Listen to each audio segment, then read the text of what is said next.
Dans la salle de gym bondée du quartier des Affaires à Paris. Alexandre poussa un haltère au-dessus de sa tête. Ses muscles se contractant sous l'effort. Soudain. Un rire moqueur retentit derrière lui, toujours aussi délicat. Hein? Alex? Attention à ne pas te casser un ongle. C'était Laurent Duval. Le PDG de Duval Industries. Un colosse de 60 ans qui transpirait à peine malgré l'intensité de l'entraînement. Alexandre serra les dents, ignorant la pique habituelle. Mais ce jour-là, quelque chose claqua en lui, il lâcha l'haltère avec fracas et se tourna vers Duval. Les yeux flamboyants de rage contenue. Ça suffit.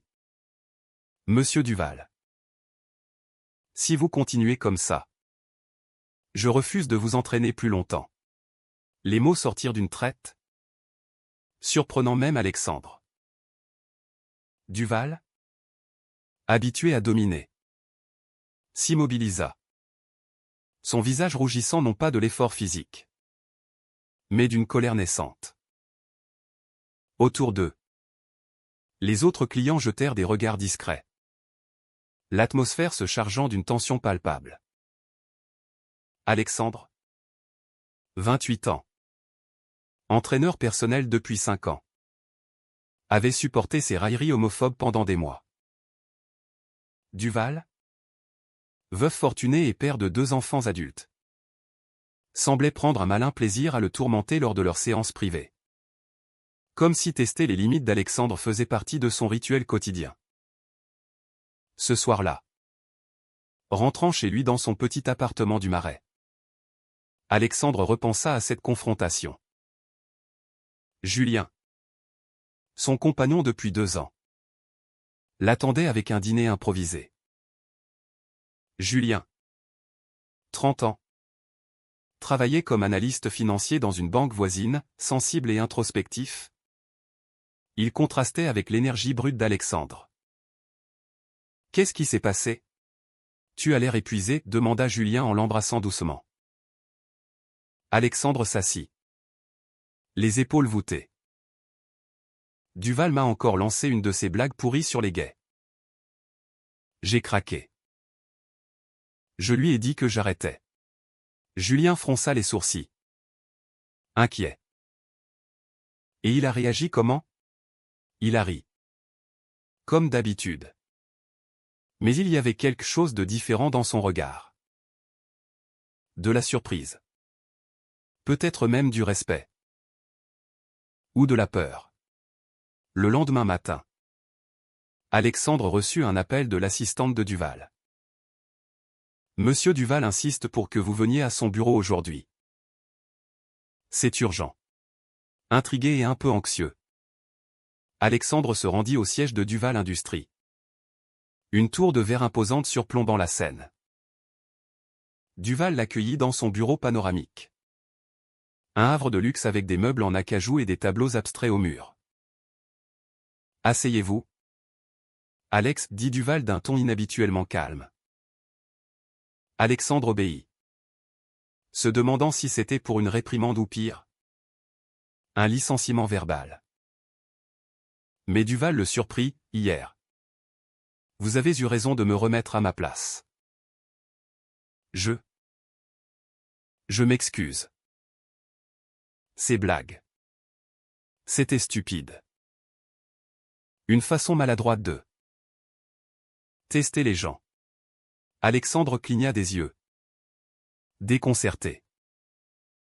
Tester? Pourquoi faire?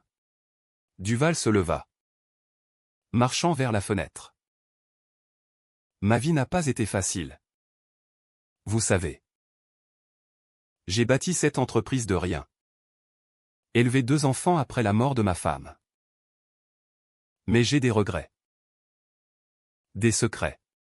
Il se tourna vers Alexandre. Vous êtes gay. Et vous l'assumez. Moi. À votre âge. J'ai refoulé des choses. Des attirances que la société de l'époque condamnait. Alexandre sentit un frisson le parcourir. Était-ce une confession? Duval continua, je vous ai raillé pour masquer ma propre confusion. Mais maintenant, je veux réparer. Continuez à m'entraîner. Et je vous promets. Plus de moqueries. Cette révélation ébranla Alexandre. Rentré chez lui. Il en parla à Julien, qui réagit avec scepticisme. Un homophobe refoulé? Ça sent le piège. Sois prudent. Alex. Mais Alexandre, curieux et peut-être naïf, accepta de poursuivre les séances. Les semaines suivantes, les entraînements changèrent. Duval devint plus ouvert, partageant des anecdotes de sa jeunesse, un amour platonique pour un camarade d'université.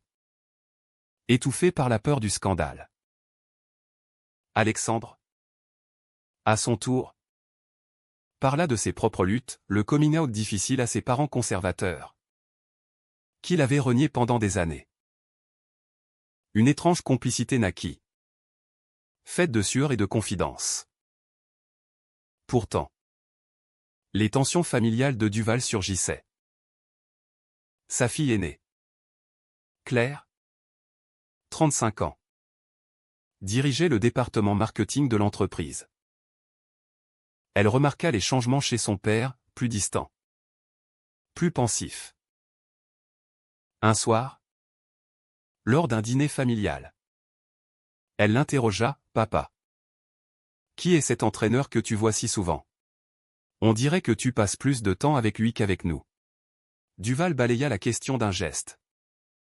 Mais son fils, Marc, 28 ans comme Alexandre, insista, « C'est bizarre. Tu as toujours dit que les homos étaient des faibles. Et maintenant, tu traînes avec un type comme ça? » Duval s'emporta, « Ça ne vous regarde pas. Occupez-vous de vos affaires. » Alexandre, de son côté, affrontait ses propres démons. Julien devenait jaloux de ces séances prolongées. « Tu passes des heures avec cet homme qui t'insultait il y a peu. Qu'est-ce qui se passe vraiment? » Alexandre rassurait, « C'est professionnel. » Il change? Julien. Peut-être que je l'aide à s'accepter. Mais au fond, Alexandre se questionnait, aidait-il Duval par compassion? Ou par un besoin de validation? Les séances devinrent des thérapies informelles, où Duval avouait ses regrets, avoir épousé sa femme par convenance. Élever ses enfants dans un moule rigide. J'ai sacrifié mon authenticité pour le succès, confia-t-il un jour. Essoufflé après une série de pompes. Un soir, après une séance intense, Duval invita Alexandre à dîner dans un restaurant étoilé. Pour vous remercier, dit-il. Alexandre hésita. Mais accepta. Informant Julien qui bouda. Au dîner, Duval révéla plus, « J'ai un cancer? » Alex. Inopérable. Quelques mois tout au plus. Le choc frappa Alexandre comme un uppercut. Pourquoi me le dire à moi? Duval sourit faiblement, « Parce que vous êtes le seul à qui je peux parler vrai. Mes enfants. Ils hériteraient de tout. Mais ils ne comprennent pas. » Alexandre rentra troublé. Se confiant à Julien qui explosa, « Il te manipule. Un mourant qui se repent? C'est trop cliché. » Les jours suivants, Duval intensifia ses confessions. Il parla de modifier son testament, de léguer une part de l'entreprise à des causes LGBT. Alexandre l'encouragea. Mais sentit le poids, était-ce éthique? Ses parents, qu'il n'avait pas vus depuis des années, l'appelèrent soudain. On a entendu des rumeurs sur ton et client riche. Ne te laisse pas embarquer dans des histoires louches. Alexandre raccrocha. Furieux. La pression montait, société, famille, couple. Julien posa un ultimatum, choisis, lui ou moi. Alexandre se réveilla en sueur. Le ultimatum de Julien résonnant dans sa tête. Il choisit de poursuivre. Convaincu que Duval avait besoin de lui. Les entraînements continuèrent. Mais maintenant teintés d'urgence. Duval, affaibli par la chimio, luttait pour chaque répétition. Poussez-moi. Alex. Ne me ménagez pas, grogna-t-il. Alexandre obéissait. Mais son cœur se serrait. Un jour, Duval lâcha, je veux vous nommer dans mon testament. Pas tout, mais une part significative. Pour que vous puissiez changer les choses. Alexandre refusa net, c'est insensé. Vos enfants me haïraient. Duval insista, ils ont déjà tout. Vous avez du cran. Utilisez ça pour l'entreprise. Cette proposition déclencha une tempête. Alexandre en parla à Julien. Qui claqua la porte, tu es fou. Accepte. Et on est fini. Seul dans l'appartement. Alexandre pleura. Confronté à son premier grand sacrifice. Il appela ses parents pour du soutien. Mais sa mère répondit froidement, ton mode de vie t'attire des ennuis. Reste en dehors de ça. Rejeté une fois de plus. Alexandre se durcit. Il accepta partiellement, d'accord pour une donation à une association LGBT. Mais pas pour moi personnellement. Duval, ravi, organisa une réunion avec son avocat. Claire et Marc furent convoqués. Quand Duval annonça les changements, l'enfer se déchaîna. Claire hurla, papa. Tu perds la tête.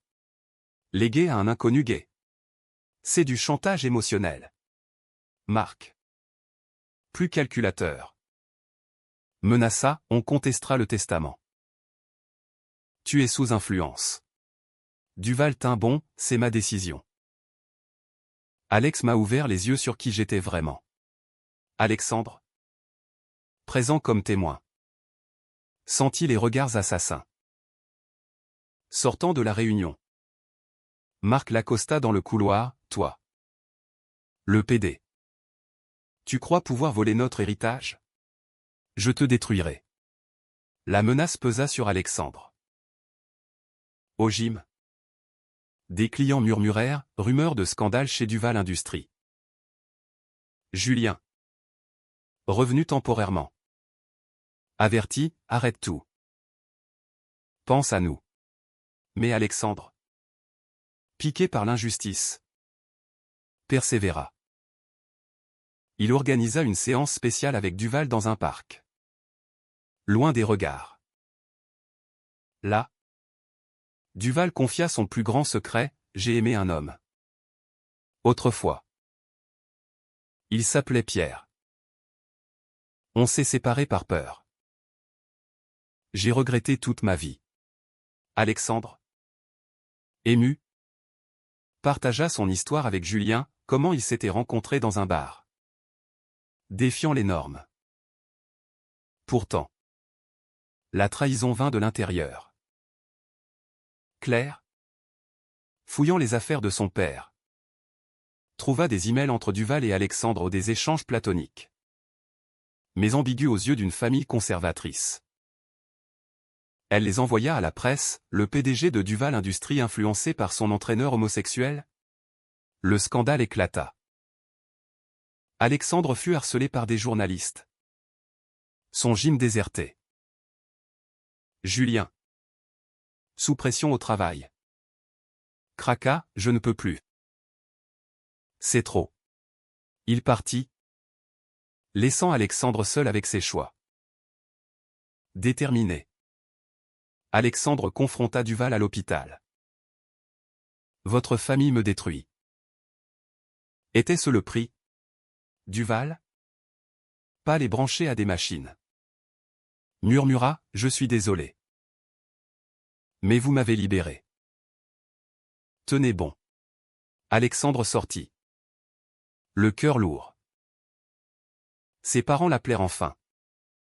Mais pour le blâmer, tu vois ce que ton orientation cause?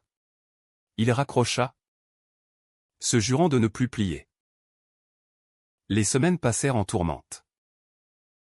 Marc engagea un détective pour salir Alexandre, fausses accusations de manipulation. Alexandre, défendu par un avocat pro bono d'une asso LGBT, contre-attaqua en justice. Au tribunal. Il témoigna, Monsieur Duval m'a choisi parce qu'il voyait en moi ce qu'il n'avait pas osé être. Claire, témoin adverse, pleura, papa était vulnérable. Cet homme l'a exploité. Le juge suspendit la séance, laissant planer le doute. Alexandre, isolé, trouva du réconfort dans une communauté LGBT locale. Là, il rencontra des histoires similaires, rejets familiaux, discrimination professionnelle. Cela le fortifia. Un soir, Duval l'appela, venez. C'est la fin. Alexandre se précipita. À son chevet. Duval signa le testament final, 20% des parts à Alexandre. Le reste à ses enfants. Plus une fondation LGBT. Merci. Alex. Vivez libre. Duval mourut cette nuit-là. Le lendemain. L'annonce choqua le monde des affaires. Alexandre, héritier inattendu, affronta une assemblée d'actionnaires hostiles. Je ne voulais pas ça, dit-il. Mais il accepta. Voyant une opportunité de changer l'entreprise de l'intérieur, politiques inclusives. Soutien aux employés LGBT. Julien revint. Repentant, j'ai eu peur. Pardonne-moi. Alexandre hésita, le pardon avait un prix. Avec la mort de Duval, le chaos s'intensifia. Claire et Marc intentèrent un procès pour contester le testament, arguant d'une influence indue. Alexandre, propulsé au conseil d'administration, navigua dans un nid de vipères. Les actionnaires, conservateurs pour la plupart, le regardaient avec suspicion, un entraîneur gay à la tête? C'est une blague. Alexandre, soutenu par l'avocat de Duval, défendit sa position, Monsieur Duval m'a choisi pour mes valeurs. Pas mon orientation. Mais chaque réunion était une bataille, proposition rejetée. Murmure homophobe. À la maison. Julien tentait de recoller les pièces. Je t'ai abandonné quand tu avais besoin de moi. Comment réparer? Alexandre, blessé, répondit, en me soutenant maintenant. Leur relation, autrefois fluide, devint tendue. Alexandre passait des nuits blanches, pesant les décisions, vendre ses parts ou lutter? Ses parents, lisant les journaux. L'appelèrent, revient à la raison. Rends l'argent. Il refusa, c'est ma vie. Pas la vôtre. Le procès s'ouvrit à la cour de Paris. Claire témoigna en larmes, papa était malade. Manipulable. Cet Alexandre l'a séduit avec ses confidences. Alexandre, sur le banc des accusés, riposta, nos discussions étaient honnêtes. Il regrettait son homophobie refoulée. Marc présenta des preuves truquées, faux emails suggestifs. L'avocat d'Alexandre démonta, c'est de la diffamation. La presse se délecta, l'héritage gay qui divise la France. Sous pression. Alexandre craqua lors d'une audience. J'ai tout perdu, mon couple chancelant. Ma réputation. Pourquoi? Pour aider un homme à mourir en paix. Le juge, ému, ajourna. Dehors. Des manifestants LGBT le soutinrent, pancarte justice pour l'authenticité. Cela raviva son feu. Il contacta Julien, viens au prochain hearing. Prouve ton amour. Julien accepta, marquant un tournant. Mais la trahison suivante vint de l'intérieur de l'entreprise. Un cadre loyal à Claire sabota un projet d'Alexandre, une campagne inclusive pour les employés LGBT. Résultat, perte financière.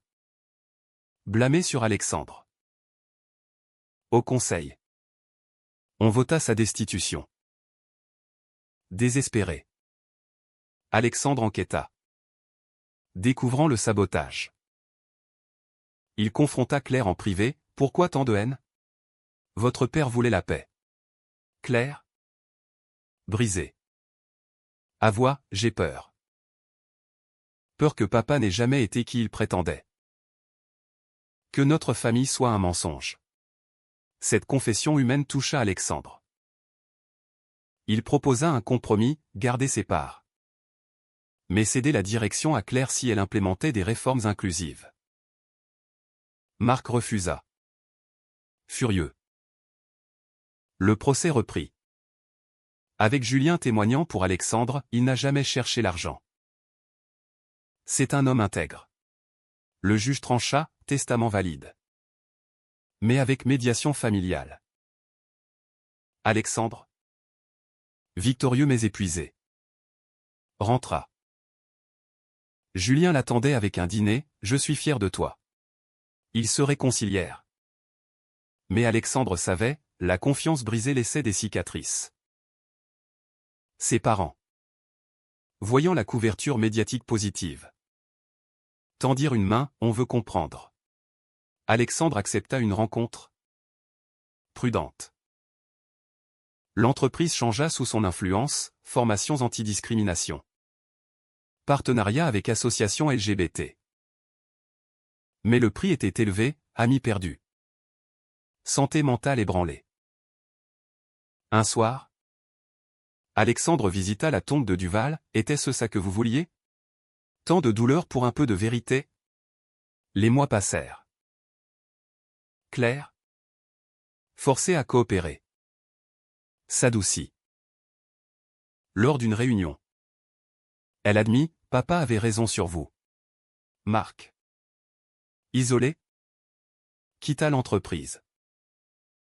Alexandre, promu vice-président, équilibra vie pro et perso. Avec Julien, ils parlèrent mariage, défiant les normes, mais affirmant leur amour.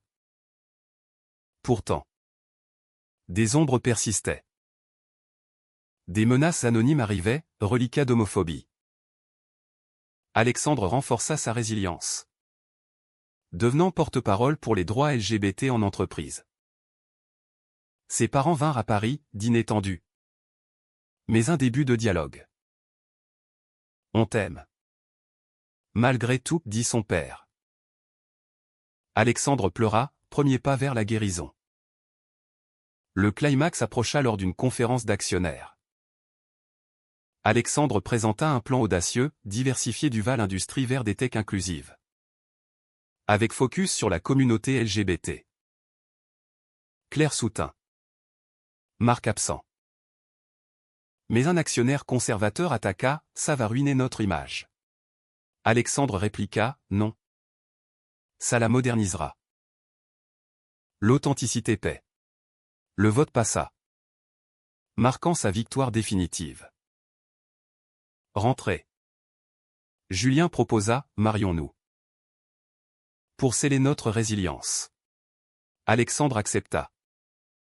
Mais avec appréhension, le passé hantait. La cérémonie. Intime dans un jardin parisien. Réunit amis LGBT et... Surprise. Claire. Ses parents déclinèrent, pas prêts.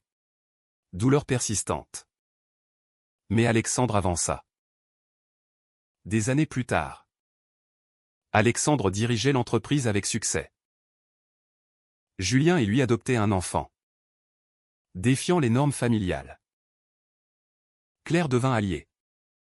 Marc réconcilié à distance. Mais Alexandre réfléchissait souvent au choix, avait-il trahi Julien pour Duval? Le prix de l'authenticité valait-il les blessures? Dans un moment de quiétude, Alexandre écrivit un livre, L'héritage inattendu, exposant les luttes intimes. Il devint best-seller, provoquant débat, homophobie refoulée, héritage contesté, sacrifice pour le changement. Pourtant, une question le taraudait, Duval avait-il manipulé pour expier? Ou sincèrement changé? Alexandre conclut son livre par une interrogation, dans une société qui punit l'authenticité. Est-il juste de payer le prix fort pour la vérité? Ou vaut-il mieux vivre dans le mensonge pour préserver la paix? Extension, Alexandre. Maintenant quarantaine. Regardez son fils jouer. Julien à ses côtés, on a bien fait. Mais des flashbacks, les nuits d'angoisse. Les pertes. Il contacta ses parents. Âgés, réconciliation tardive. On regrette, dirent-ils. Alexandre pardonna. Mais le dommage était fait. Dans une société qui punit l'authenticité, est-il juste de payer le prix fort pour la vérité? Ou vaut-il mieux vivre dans le mensonge pour préserver la paix?